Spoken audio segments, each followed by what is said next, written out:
great morning, great afternoon, great evening, whichever you may be tuning into the video, man. I'm excited to be back here today, man. Back to back. Back to back like the boy Drake said back when he was winning them battles. But anyway, man, let's go ahead and get into it, man. All right, man. So this week we talking about stillness and we focusing on thoughts. Okay, so our thoughts. The reason why I want to get into this topic is very recently I was driving to a track meet and talking to some of my athletes on the way to the track meet.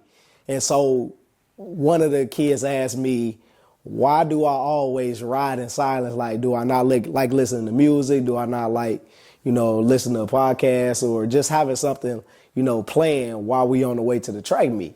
And so I was like, that's an interesting, question to ask. I do like listening to music. I do like listening to podcasts, and I do like listening to different interviews and different things like on the way while I'm, traveling to different places. But for the past 2 years, I found myself listening to less and less, especially in the morning. Like, I think that the last couple of years, I just been taking more time to just sit back and reflect and just, be still with my thoughts. And so she was like, well, I don't like sitting with my thoughts. Sitting with my thoughts make me uncomfortable. Sitting with your thoughts make you uncomfortable. So if sitting with your thoughts make you uncomfortable, this is what I ask. How does asking somebody else to sit with you, how is that fair to ask somebody else to sit with you when you can't sit with yourself? So we just had a nice little dialogue talking about, different things pertaining to thoughts. And I thought that some of those different things that we talked about in that conversation could be very helpful to other people.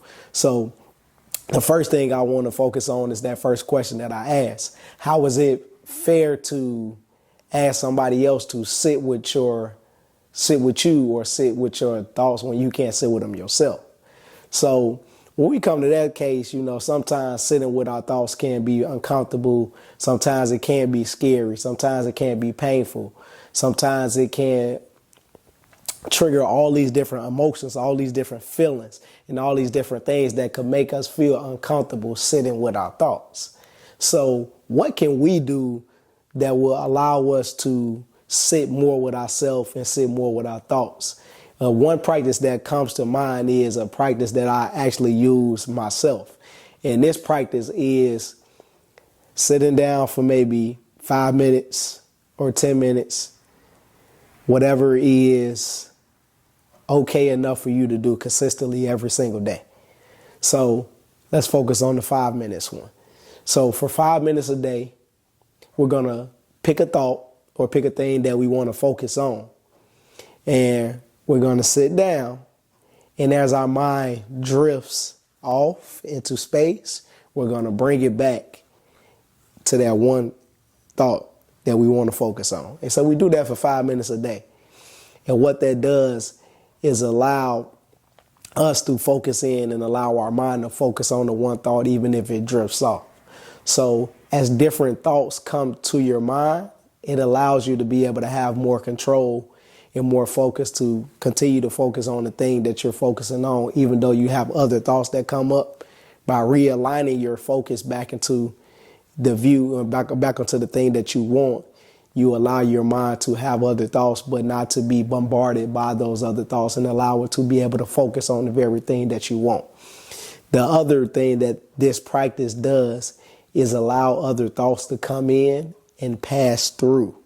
So as you allow those thoughts to pass through, instead of allowing those thoughts to cycle around, it gives you more space in your mind and will allow you to be more comfortable with thoughts, because instead of a thought continuously cycling around, that thought can pass through and then be gone. So I think it is a very good practice for us to do that with our thoughts. But also the second practice that I like to do, especially when it comes down to thoughts, when it comes down to feelings and emotions, is why is this, to dive a little bit deeper. Why is this thought so scary? Why is this thought so hurtful? Why is this thought triggering this thing? What is this tied to?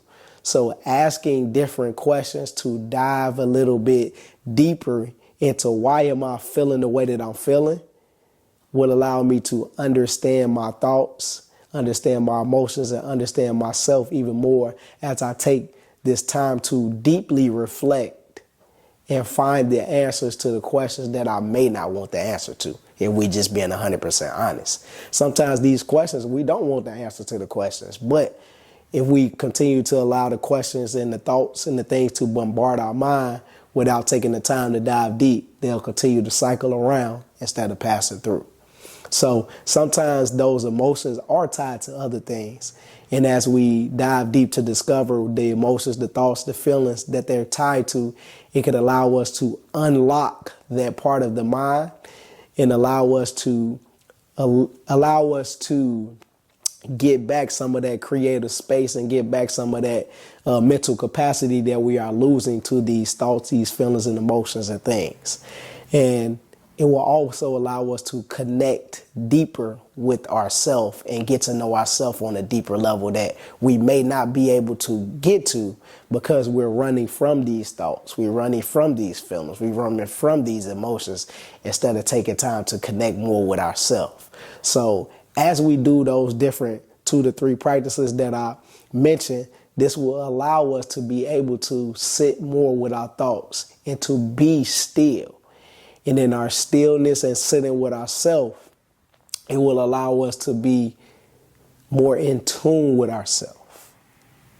So then when we can learn to sit with ourselves, then we can go back and ask the question, can somebody else now sit with me now that I'm able to sit with myself? Before we close, I just want to give one more strategy pertaining to thoughts and pertaining to stillness, or the exercise or practice for everybody that's out there that's watching this video. So if you don't have 5 minutes, 10 minutes to be able to do it, what I want you to do is when you go to the restroom, and we all know everybody going to the restroom, when you go to the restroom, put your phone down. Don't pick up your phone. Allow yourself some time to sit down with your thoughts. Do that at least twice a day. And if you can't do it then, if you just all the way out, you're always on the move, turn off the music, turn off the podcast, put your phone down while you're running your errands, before work, after work, before school, during school, before school or after school. Not during school, y'all should be in school. Anyway, allow yourself that time, even just while you're running the errands, to just relax a little bit and to be able to reflect on what it is that you're actually doing, which will allow you actually to be more present, even in the small moment of running those errands through before school, after school, before work, or after work. And just allow yourself to connect with yourself a little bit more. So that's my challenge to y'all, man. That's the action for the day, man. But that is what I wanted to share with y'all, man. Just those thoughts and that stillness. Sometimes you got to just take some time to sit down and reflect and go inside instead of going outside to distract. Go inside to reflect. And as you reflect, then you can connect. Connect with you, then you can connect with them. All right, man, that's it for this week, man. But I need y'all to remember one thing, man. One thing. That greatness is in the heart, baby. Woo! That greatness is in the heart, baby. It's in the heart. And we all got it. Let's go. Woo! Yeah, let's get it.